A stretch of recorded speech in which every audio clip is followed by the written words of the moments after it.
합정동 새벽 3시 17분 비가 내렸다. 마포구 합정동 골목에 자리한 5층짜리 상가 건물의 3층. 강혁 탐정사무소라는 황동 간판 위로 빗물이 한 줄기 흘러내렸다. 창문 너머로는 한강이 보였지만 새벽의 강은 검은 비단을 덮어쓴 듯 무겁게 가라앉아 있었다. 강혁은 잠을 자지 않고 있었다. 이탈리아산 가죽 소파에 비스듬히 기대어 위스키 잔을 흔들며 42살의 나이에 어울리지 않는 또렷한 눈으로 빗줄기를 바라보고 있었다. 검게 그을린 얼굴, 짧게 깎은 머리, 왼쪽 눈썹을 가로지르는 옅은 흉터. 16년간 서울지방경찰청 강력계에서 근무하다 작년 봄에 사직한 그가 이 럭셔리한 사무실에 앉아 위스키를 마시고 있다는 사실 자체가 어딘가 이질적이었다.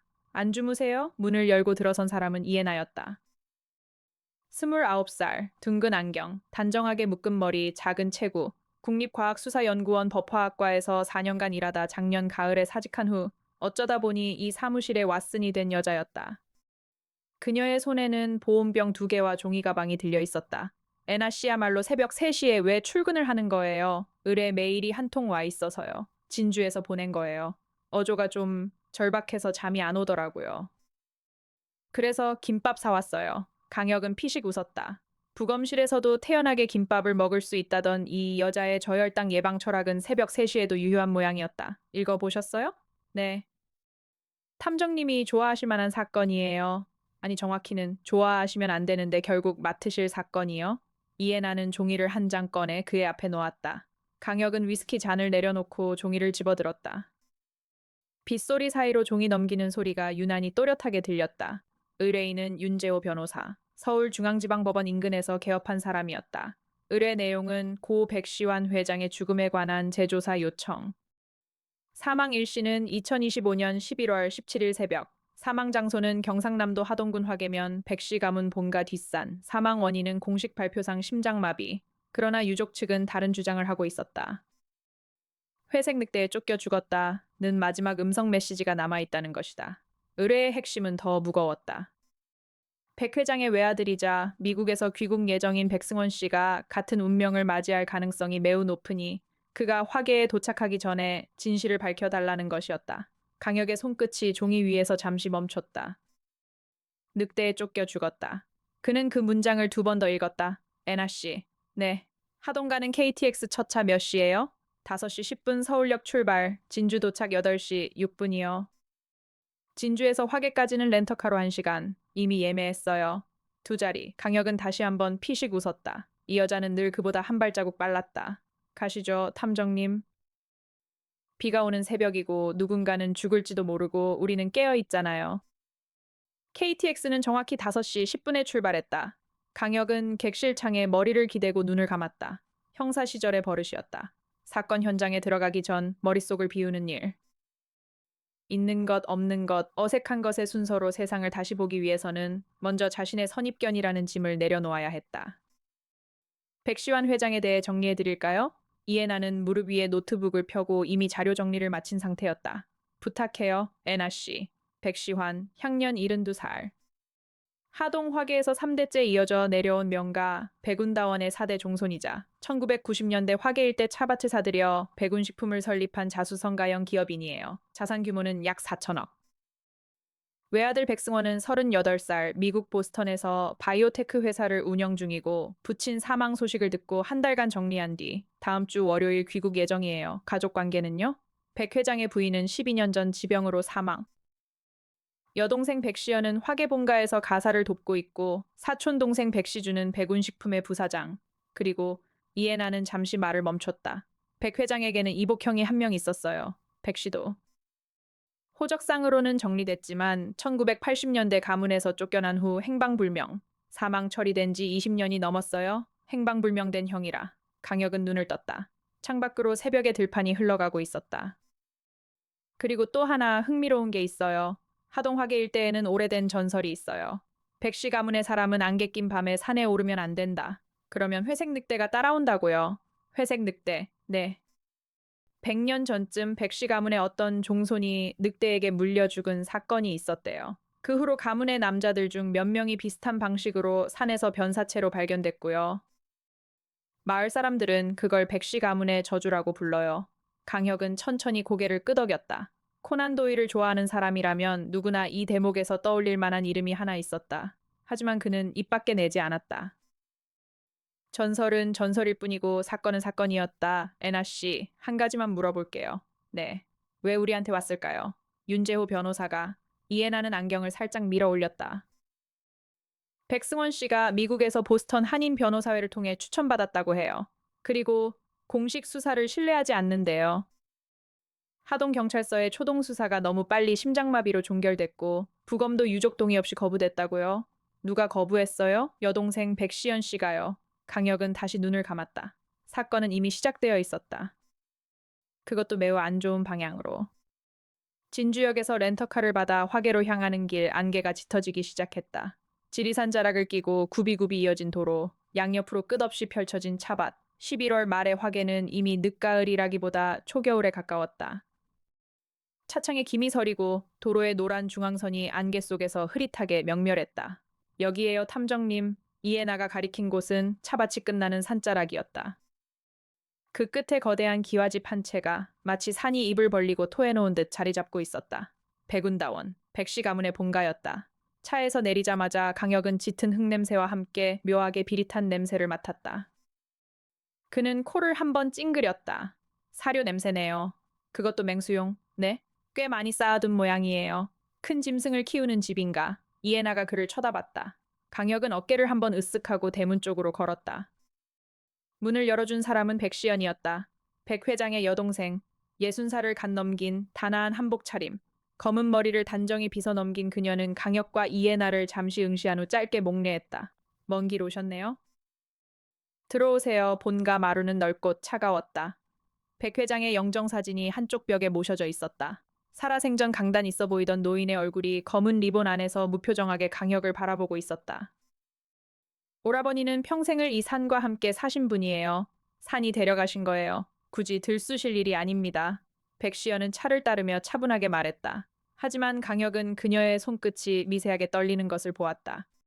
있는 것은 영정, 차향기, 떨리는 손끝, 없는 것은 다른 가족, 부사장이라는 사촌생. 그리고 짐승의 그림자, 어색한 것은 마당의 사료 포대와 어디에도 보이지 않는 짐승. 강혁은 찻잔에 입을 대지 않고 천천히 입을 열었다. 시연 어르신, 한 가지만 여쭙겠습니다. 이 집에서 짐승을 기르십니까? 찻주전자를 든 백시연의 손이 멈췄다. 아주 잠깐이었다. 아니요. 우리 집은 아무것도 기르지 않습니다. 그렇군요. 강혁은 더 묻지 않았다. 이에나가 그의 옆구리를 살짝 건드렸다. 그녀도 보았던 것이다. 마당 한쪽에 무심하게 쌓여있던 20kg짜리 대형 맹수용 사료 포대 5개를. 그날 저녁 강혁과 이에나는 화계면 소재재지의 작은 펜션에 짐을 풀었다. 펜션 주인은 60 후반의 노인이었는데 강혁이 백운다원에서 왔다고 말하자 표정이 굳어졌다. 그 댁 일로 오셨소? 네? 혹시 뭐 아시는 거라도. 노인은 한참 입을 다물고 있다가 마침내 낮은 목소리로 말했다.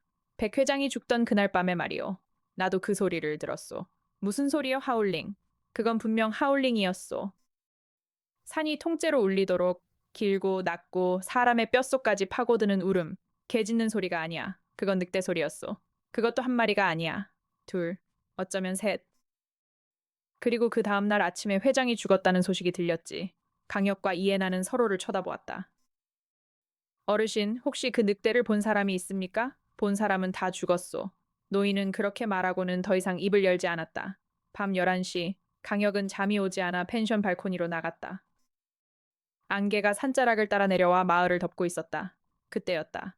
산 어딘가에서 길고 낮은 거의 지축을 흔드는 듯한 하울링이 들려왔다. 그것은 개의 짖음이 아니었다.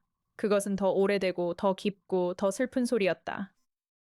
한 줄기 울음이 안개를 가르며 솟아오르자 잠시 후 다른 한 줄기가 그 뒤를 따랐다. 2마리, 어쩌면 그 이상. 무언가 거대하고 야생적인 것이 안개 속에서 깨어나고 있었다. 강혁은 발코니 난간을 꽉 잡았다. 이성적으로 그는 알고 있었다. 이건 전설이 아니라 사건이라는 것을. 그러나 그의 등줄기를 타고 내려가는 차가운 감각은 이성과는 별개의 무엇이었다. 방으로 들어가려는 순간 강혁의 휴대폰이 울렸다. 발신자는 윤재호 변호사였다. 강 탐정님, 큰일 났습니다. 백승원 씨가 귀국 일정을 앞당겼습니다. 내일 새벽 인천공항 도착이에요. 그리고 바로 화계로 내려간다고 합니다. 강혁은 산 쪽을 한 번 더 돌아보았다. 하울링은 더 이상 들리지 않았다. 그러나 안개는 점점 더 짙어지고 있었다. 막을 수 있겠습니까? 못 막을 겁니다. 그 사람도 고집이 보통이 아니에요. 알겠습니다. 그러면 우리가 먼저 도착해 있겠습니다. 전화를 끊고 강혁은 한참 동안 안개 낀 산을 응시했다. 첫날 밤 그는 결심했다. 백승원이 죽기 전에 이 회색 늑대의 정체를 반드시 밝혀내겠다고. 다음 날 새벽 백승원이 화계에 도착했다. 38살 보스턴에서 막 비행기를 타고 내려온 남자. 키가 크고 깡마르고 미국식 캐주얼 슈트에 검은 코트를 걸친 그는 한국말이 조금 어색했다. 어려서 미국으로 건너간 탓이었다. 강 탐정님 맞으시죠? 윤 변호사님께 말씀 많이 들었습니다. 그는 강혁의 손을 꽉 쥐었다. 강혁은 그 손에서 두려움을 느꼈다. 손바닥이 차갑고 축축했다. 승원 씨. 단도직입적으로 말씀드리겠습니다. 본가에 들어가지 마십시오. 최소한 며칠은요. 그게 무슨 펜션에 방을 하나 더 잡아두었습니다. 우리 옆방입니다. 들어가시면 안 됩니다. 백승원은 잠시 머뭇거리다가 고개를 끄덕였다. 강혁의 눈빛에는 거절을 허락하지 않는 무언가가 있었다. 그러나 운명은 그렇게 단순하지 않았다. 오전 11시 백시영과 백시준 곧 백운식품 부사장이자 사촌 동생이 펜션을 직접 찾아왔다. 백시준은 50 후반의 다부진 체격의 남자였다. 얼굴은 백 회장과 닮았지만 눈빛은 더 차고 계산적이었다. 승원아 짐이라도 본가에 풀어야지. 이게 무슨 도리냐, 형님. 저는 며칠만 여기 있겠습니다. 내 아버지 49제가 코앞이다. 종손이 본가를 비우는 게 말이 되냐? 다른 사람도 아니고 외부인 말을 듣고 외부인이라는 단어에서 백시준의 시선이 강혁에게 정확히 꽂혔다. 강혁은 미소를 지었다. 차갑게. 부사장님, 한 가지만 여쭤도 될까요? 백운다원에서 키우는 짐승이 있습니까? 백시준의 얼굴이 굳었다. 없습니다. 확실하십니까? 확실합니다. 감사합니다. 그럼 안심이네요. 강혁은 더 묻지 않았다. 다만 백시영과 백시준이 떠난 후 그는 이에나에게 조용히 말했다. 에나 씨, 둘 다 거짓말 중이에요. 그리고 같은 거짓말이요. 이에나는 그날 오후 강혁의 부탁으로 화계면 사무소를 찾아갔다. 호적과 토지대장을 뒤졌다. 사실 그녀의 출입 권한은 없었지만 강혁이 1시간 전에 어디론가 전화를 걸었고 면사무소에 도착했을 때 직원은 이미 그녀를 기다리고 있었다. 강혁의 형 강민혁 검사장이 손을 써준 것이다. 형, 미안한데 하나만 부탁할게. 또 사건이냐? 응? 큰 거. 화계 백운다원. 알았다. 면사무소에 연락해두마. 그런데 혀가, 응. 백시환 회장 사건, 우리도 좀 들여다보던 거다. 조심해라. 전화 한 통이었다. 그리고 그것으로 충분했다. 이해나는 자료를 들고 펜션으로 돌아왔다. 노트북 화면에 띄운 가계도를 강혁에게 보여주며 그녀는 말했다. 탐정님, 백 씨도 그 행방불명된 이복형 말이에요. 사망 처리는 됐는데 1990년에 호적에서 결격 사유로 인한 제적이 있었어요. 그리고 그 시기에 백운다원 명의의 임야 절반이 백 회장 단독 명의로 이전됐고요. 재산 분쟁이군요. 네. 그리고 더 흥미로운 건요. 백시도에게 아들이 있었다는 거예요. 백승재. 지금 나이로 49살. 호적은 90년에 같이 정리됐지만 출생 기록은 남아 있었어요. 그런데 그 이후로 전혀 추적이 안 돼요. 주민등록도 의료 기록도 통신 기록도 마치 한국에 없는 사람처럼? 네. 강혁은 손가락으로 책상을 두드렸다. 안개 속에서 무언가가 윤곽을 드러내고 있었다. 하지만 아직 분명하지 않았다.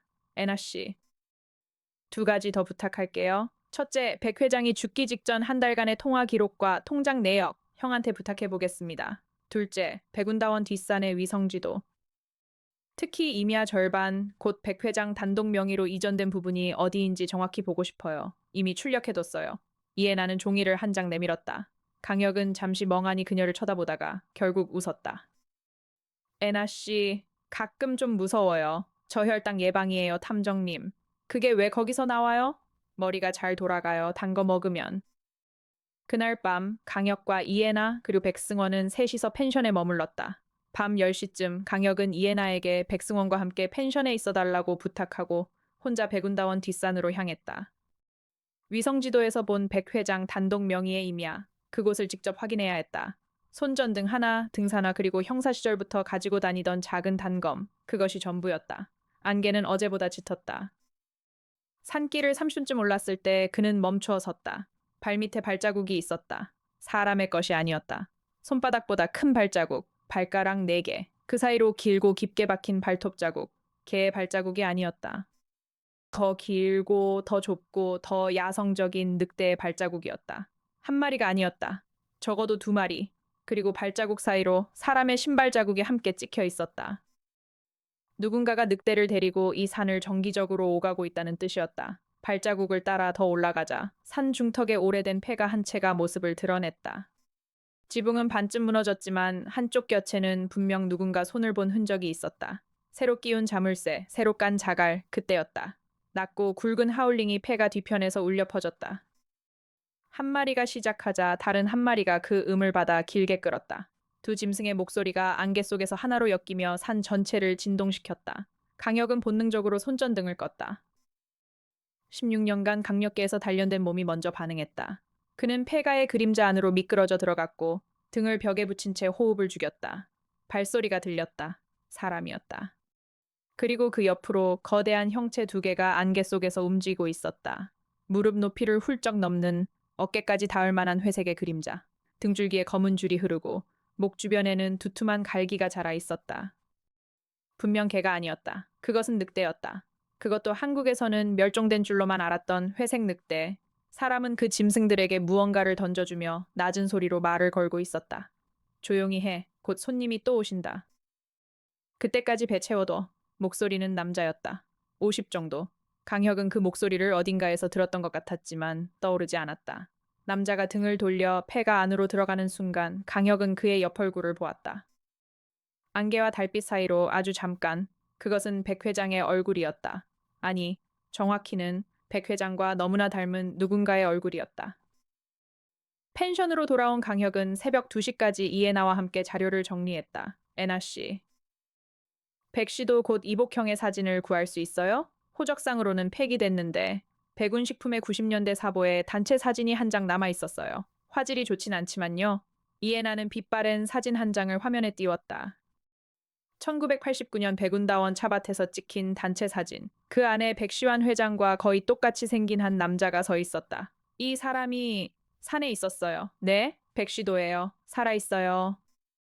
그리고 그 산에 거대한 회색 늑대 두 마리를 키우고 있어요. 이에나의 안경 너머 눈이 가늘어졌다. 탐정님. 그러면 사건은 단순해지는데요. 백시도가 동생 백시환을 죽인 거예요. 재산 때문에. 그리고 이제 조카 백승원까지 노리는 거고요. 그렇게 보이죠. 아닌가요? 강혁은 잠시 말이 없었다. 그는 위스키를 한 모금 마셨다. 애나 씨, 형사 시절에 배운 게 하나 있어요. 사건이 너무 단순해 보일 때는 누군가가 그걸 단순하게 만들고 있다는 뜻이에요. 무슨 뜻이세요? 백시도는 행방불명된 지 30년이에요. 그 사람이 정말 동생을 죽이고 싶었다면 굳이 지금까지 기다릴 이유가 없잖아요. 그리고 무엇보다 강혁은 손가락으로 사진 속 백시도의 얼굴을 가리켰다. 이 사람의 얼굴은 산에서 만난 그 사람보다 훨씬 어려요. 사진은 1989년. 지금이면 그 사람도 70 후반이어야 해요. 그런데 산에서 본 사람은 50대로 보였어요. 그러면 백시도의 아들 백승재. 이에나의 손가락이 키보드 위에서 멈췄다. 호적에서 사라진 49살의 백승재. 네, 그가 지금 그 산에 있어요. 아버지의 흔적과 두 마리의 회색 늑대와 함께요. 강혁은 범인을 찾았다고 생각했다. 동기도 수단도 인물도 윤곽이 잡혔다. 백승재가 큰아버지 백시환을 죽이고 이제 사촌 백승원을 노린다. 가문에 빼앗긴 재산을 되찾기 위해서. 너무나 깔끔했다. 그러나 그것이 거짓 승리였다는 사실을 강혁은 그날 새벽 4시 17분에 깨닫게 된다. 펜션 옆방에서 비명소리가 들렸다. 백승원의 방이었다. 강혁은 단검을 쥐고 옆방의 문을 박찼다. 방은 비어 있었다. 침대 시트는 흐트러져 있었고 발코니 문이 열린 채 안개가 밀려들고 있었다. 그리고 발코니 난간 위에 사람의 머리카락 한 줌이 걸려 있었다. 검은 머리카락, 끝에 피가 묻어 있었다. 애나 씨, 백승원 씨가 사라졌어요? 이에나가 달려왔다. 그녀는 즉시 발코니로 가서 난간을 살폈다. 그리고 한쪽 무릎을 꿇고 바닥을 비췄다. 탐정님, 발자국이에요. 사람 발자국이 2개. 그리고 늑대. 네, 늑대 한 마리예요. 큰 거. 강혁은 펜션 주인을 깨워 차를 빌리고 이에나에게 형에게 즉시 연락하라고 지시한 후 산을 향해 차를 몰았다. 애나 씨, 한 가지만 부탁드립니다. 산 입구까지만 동행해 주시고 그 다음에는 차에서 기다려 주세요. 위험합니다. 탐정님. 네. 저는 부검실에서 김밥도 먹는 사람이에요. 알아요. 그러니까 같이 갈게요. 강혁은 잠시 그녀를 쳐다봤다. 백미러로 비친 그녀의 얼굴은 평소처럼 차분했지만 안경 너머의 눈은 단호했다. 고마워요, 애나 씨. 그녀는 대답하지 않았다. 다만 안경을 한번 밀어 올렸다. 새벽 5시 산 중턱의 폐가에 도착했다. 폐가 곁에 자물쇠는 부서져 있었다. 누군가가 이미 들어갔다 나온 흔적이었다. 강혁은 단검을 쥐고 안으로 들어갔다. 안에는 좁은 방 하나가 있었다. 그리고 그 방의 한가운데 흙바닥 위에 백승재가 죽어 있었다. 목이 부러진 채 두 눈을 부릅뜨고 마치 마지막 순간에 무엇을 보았는지 영원히 알려주지 않겠다는 듯한 표정으로. 탐정님, 이에나의 목소리가 떨렸다. 평소 부검실에서도 흔들리지 않던 그녀의 목소리가 처음으로 떨렸다. 강혁은 시체 옆에 무릎을 꿇었다. 목에 난 상처를 살폈다. 늑대에게 물린 자국이 아니었다. 사람의 손에 의한 것이었다. 그것도 매우 능숙한 사람의. 애나 씨, 백승재는 범인이 아니었어요. 그러면 백승재는 우리가 발견하기를 누군가가 원했던 가짜 범인이에요. 그를 죽인 진짜 범인이 지금 백승원을 데리고 어디론가 가고 있어요. 그때였다. 폐가 밖에서 안개를 찢고 들리는 하울링 한 마리가 아니었다. 두 마리, 두 음이 겹치고 엇갈리며 산을 흔들었다. 그리고 그 뒤로 사람의 목소리, 강혁 탐정. 거기 있는 줄 알았다. 강혁은 천천히 일어섰다. 그 목소리를 그는 알고 있었다. 어제 펜션에서 만났던 사람, 백시준, 백운식품의 부사장, 백 회장의 사촌 동생. 폐가 밖으로 나왔을 때 강혁이 마주한 광경은 이러했다. 백시준이 산비탈 위에 서 있었다. 그의 옆에는 굵은 쇠줄에 묶인 두 마리의 거대한 회색 늑대. 짐승들의 목덜미에서는 김이 피어오르고 황금빛 눈은 안개를 뚫고 강혁을 쏘아보고 있었다. 그리고 그의 발치에 백승원이 의식을 잃은 채 쓰러져 있었다. 부사장님, 강탐정, 자네는 너무 빨랐어. 백승재만 죽이고 끝낼 생각이었는데 왜 그러셨습니까, 외라니? 자네 같은 사람이 모를까? 백시주는 웃었다. 차가운 웃음이었다. 백시환 형님은 평생 나를 사촌이 아니라 머슴새끼로 봤어. 우리 어머니가 백씨 가문의 격가지였다는 이유로 나는 30년을 그 회사에 바쳤고 회사를 키운 건 절반은 나였어. 그런데 형님은 회사 지분의 90%를 보스턴에서 놀고 먹는 아들놈한테 주겠다고 했지. 그래서 형님을 죽이셨군요. 산에서 죽이면 깨끗했어. 회색 늑대의 전설이 있으니까. 그리고 사람들은 다 그걸 믿어. 옛날 사람들이니까. 그럼 백승재는요? 백시준의 얼굴이 잠시 일그러졌다. 그놈은 1년 전에 내가 미국에서 찾아냈어. 자네 아버지가 가문에서 쫓겨난 그 한을 풀어주겠다고 했지. 큰아버지 백시환이 죽으면 백승원만 마저 정리하면 백운다원이 너희 부자 손에 돌아온다고. 그놈은 그 말을 믿었어. 늑대도 그놈이 키웠지. 러시아 연해주에서 새끼 때 들여와서 직접 손으로 길렀어. 나는 그저 그놈의 등을 떠밀었을 뿐이야. 그리고 이제 그를 죽여서 모든 죄를 뒤집어 씌우려 하셨군요. 정확해. 그리고 백승원까지 사고로 죽으면 백운식품의 지분은 자연스럽게 임시 경영권을 가진 나한테 넘어와. 49제 직후니까 의심하는 사람도 없을 거고. 강혁은 깊게 숨을 들이마셨다. 안개 속의 진실은 늘 이런 식이었다. 거대한 회색 늑대도 아니고 백년 묵은 가문의 저주도 아니고 그저 인간의 탐욕. 가장 평범하고 가장 잔인한 것. 부사장님, 왜 늑대를 풀지 마십시오. 부탁드립니다. 자네가 부탁한다고? 네, 부탁드립니다. 저 짐승들도 피해자입니다. 산에서 잡혀와서 사람 손에 길러져서 사람을 죽이는 도구가 됐어요. 저들은 알지 못해요. 자기가 무엇을 하고 있는지. 그리고 부사장님도 지금 여기서 멈추시면 살인은 2건입니다. 세 번째는 만들지 마십시오. 백시주는 한참 강역을 응시했다. 그러더니 천천히 손에 쥔 쇠줄을 풀었다. 짐승들이 으르렁거렸다. 강탐정. 자네는 좋은 사람이군.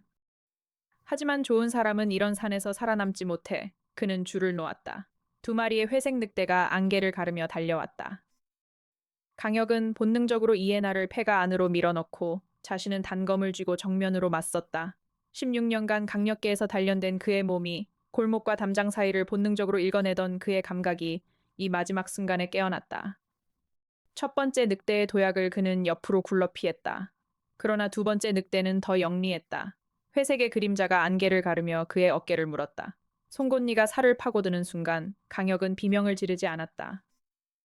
단검의 손잡이로 늑대의 목 뒤를 정확히 가격했다. 짐승은 캥 하는 짧은 비명과 함께 옆으로 쓰러졌다. 죽지는 않았다. 죽이고 싶지 않았다. 피가 흘렀다. 그의 어깨에서, 그리고 회색 늑대의 입가에서. 백시준이 단검을 꺼내 그에게 달려들었다. 그러나 그가 5걸음을 내딛기 전에 산 아래쪽에서 사이렌 소리가 들렸다. 한 대가 아니었다. 여러 대. 그리고 그 사이렌보다 조금 빠르게 폐가의 어둠 속에서 이에나가 튀어나왔다. 그녀의 손에는 강혁이 차에 두고 내린 비상용 3단봉이 들려 있었다. 그녀는 그것을 한치의 망설임도 없이 백시준의 무릎 뒤를 정확히 가격했다. 백시준이 비명을 지르며 쓰러졌다. 이에나는 그 위에 올라타 그의 손에서 단검을 빼앗았다. 그리고 그의 등을 무릎으로 누른 채 강혁을 향해 안경을 한번 밀어 올리며 말했다. 탐정님, 형사학 교양 수업 때 진압술 A 플러스 받았어요. 강혁은 어깨를 부여잡고 그 자리에 주저앉았다. 그리고 웃었다. 피가 흐르는데도 그는 웃었다. 애나 씨, 진짜로 가끔은 무서워요. 저혈당 예방이에요. 또요? 또요. 산 아래에서 헤드라이트 불빛이 안개를 뚫고 올라오고 있었다. 형, 강민혁이 보낸 진주경찰청 강력계와 그리고 의료팀이었다. 그는 모든 것을 잃을 뻔했고 어깨에 평생 남을 흉터를 얻었고 그러나 사건을 끝냈다. 이틀 후 진주의 한 병원. 강혁은 어깨에 붕대를 감은 채 침대에 앉아 있었다. 창밖으로 11월 말에 햇살이 들어오고 있었다. 안개는 걷혀 있었다. 이에나가 사과를 깎고 있었다. 평소처럼 단정하게.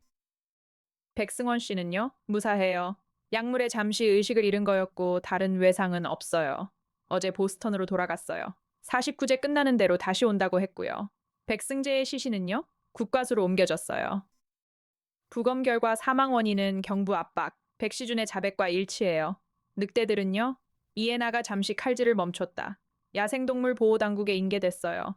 한 마리는 부상이 좀 있지만 회복 가능하대요. 다만 야생으로는 돌아갈 수 없을 거라고 해요.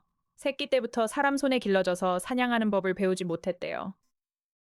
너무 크고 너무 길들여졌고 그러면서도 너무 야성이 남아있어서 어디에도 속하지 못하는 짐승이 됐어요. 강혁은 천천히 고개를 끄덕였다. 애나 씨, 저 늑대들 2마리 우리가 후원합시다. 평생. 네? 평생이 어차피 우리 사무소 비용 처리되잖아요. 그리고 갈 곳 없으면 보호시설에서 평생 살게 합시다. 사람이 길들였으니 사람이 끝까지 책임져야지요. 저 짐승들도 피해자예요. 사람의 욕심에 도구로 쓰였을 뿐이에요. 이에나는 한참 강혁을 쳐다보다가 안경을 한번 밀어 올렸다. 탐정님이 그러실 줄 알고 어제 이미 시설 알아봐뒀어요. 진짜요? 네. 강원도 산자락에 좋은 곳이 있더라고요. 야생동물 평생 보호구역이래요. 강혁은 웃었다. 그리고 한참 동안 그녀를 바라보았다. 단정하게 묶은 머리, 둥근 안경, 작은 체구. 그러나 그 안에 담긴 단단함을 그는 이제 누구보다 잘 알고 있었다. 애나 씨. 네. 고맙습니다. 저혈당 예방이에요. 이번엔 그건 좀 안 맞는 것 같은데요. 그러게요. 그녀의 귓불이 살짝 붉어졌다. 안경 너머의 눈은 사과 위로 떨어졌고 다시 단정한 칼질이 시작되었다. 강혁은 더 묻지 않았다. 다만 창밖의 햇살을 바라보며 그는 천천히 숨을 내쉬었다. 서울로 돌아오는 KTX 안에서 강혁은 형에게 전화를 걸었다. 형, 도와줘서 고마워, 고맙긴. 너 다친 거 보고 어머니 쓰러지실 뻔했다. 미안해, 혁아. 응, 이제 강력계 일은 그만하기로 하지 않았냐? 탐정사무소 한다며. 우아하게. 그게 잘 안 되네. 형. 전화기 너머로 강민혁이 한숨을 쉬는 소리가 들렸다. 그래. 너 같은 놈이 우아할 리가 없지. 다음번엔 좀 미리 말해라. 형이 못 도와주는 일도 있다. 알았어, 형. 전화를 끊고 강혁은 창밖을 바라보았다. 11월의 들판이 빠르게 흘러갔다. 차밭은 끝났고 안개는 걷혔고 그러나 그의 어깨의 상처는 새로 시작되었다. 그는 이번 사건을 통해 다시 한번 확인했다. 자신이 왜 형사를 그만뒀는지, 그리고 왜 탐정 일을 그만둘 수 없는지. 한 가족의 평생이 단 하룻밤 만에 사라지는 일을 그는 견딜 수 없었다. 백시환 회장의 일생도, 백승재의 짧고 비참한 삶도, 그리고 어쩌면 백시준의 30년 묵은 한도, 모두 단 며칠 사이에 그 결말을 보이고 말았다. 그가 할 수 있는 일은 그 이후에도 살아남아야 하는 사람들의 곁에 있는 일이었다. 백승원의 곁에, 그리고 산속에서 떨고 있는 2마리의 회색 늑대 곁에, 비록 재벌일지라도, 비록 짐승일지라도, 무언가를 잃고 무너진 모든 것의 뒤를 그는 끝까지 따라가 주고 싶었다. 서울역에서 택시를 타고 합정동으로 돌아왔을 때 해는 이미 지고 있었다. 5층짜리 럭셔리 상가 건물 3층. 강역 탐정사무소라는 황동 간판이 가로등 불빛 아래에서 은은하게 빛났다. 이해나는 사무실 문을 열고 늘 그렇듯 가장 먼저 들어가서 불을 켰다. 탐정님, 메일이 몇 통 와 있는데 오늘은 보지 않으시는 게 좋을 것 같아요. 왜요? 새 의뢰가 또 들어왔어요. 부산에서요. 강혁은 어깨를 부여잡고 소파에 앉았다. 그리고 위스키 잔을 가리켰다. 애나 씨, 한 잔만요. 의사가 술 드시지 말라고 했어요. 한 잔만요. 반 잔만이요. 이해나는 위스키를 정확히 절반만 따라 그에게 건넸다. 그리고 자신의 잔에는 보온병에 따뜻한 차를 따랐다. 두 사람은 잠시 말없이 앉아 있었다.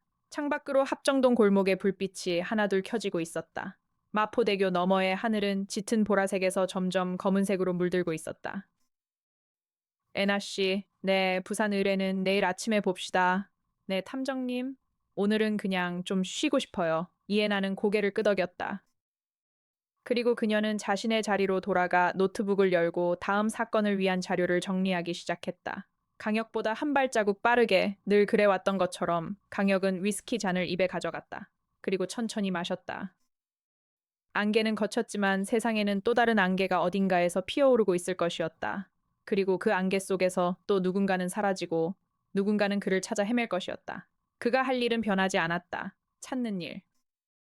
그리고 끝까지 따라가 주는 일. 12월의 어느 늦은 저녁, 강혁의 휴대폰으로 사진 한 장이 도착했다. 발신자는 강원도의 한 야생동물 보호구역. 사진 속에는 두 마리의 회색 늑대가 햇살 아래에서 잠들어 있었다. 이전에 사나운 하울링 같은 것은 없었다. 그저 두 마리의 크고 늙어 보이는 늑대.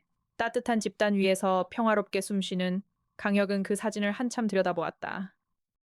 그리고 휴대폰을 책상에 내려놓은 후 사무실 창가로 걸어갔다. 한강이 보였다. 안개는 없었다. 다만 검은 강물 위로 마포대교의 불빛이 길고 따뜻하게 떨어지고 있었다. 이해나가 사무실 문을 열고 들어왔다. 탐정님. 부산 의뢰인 도착했어요. 회의실에 모셨고요. 고마워요, 애나 씨. 네, 오늘도 우리 잘해봅시다. 이해나는 안경을 한번 밀어 올렸다. 그리고 평소보다 아주 조금 입꼬리를 올렸다. 네, 탐정님. 문이 닫히고 강혁은 다시 창밖을 바라보았다. 12월의 한강은 차갑고 고요했다. 그러나 그 어딘가에서 누군가는 무언가를 잃고 무너져 있을 것이었다. 그는 천천히 코트를 걸치고 회의실 쪽으로 걸어갔다. 새로운 안개가 또다시 그를 기다리고 있었다.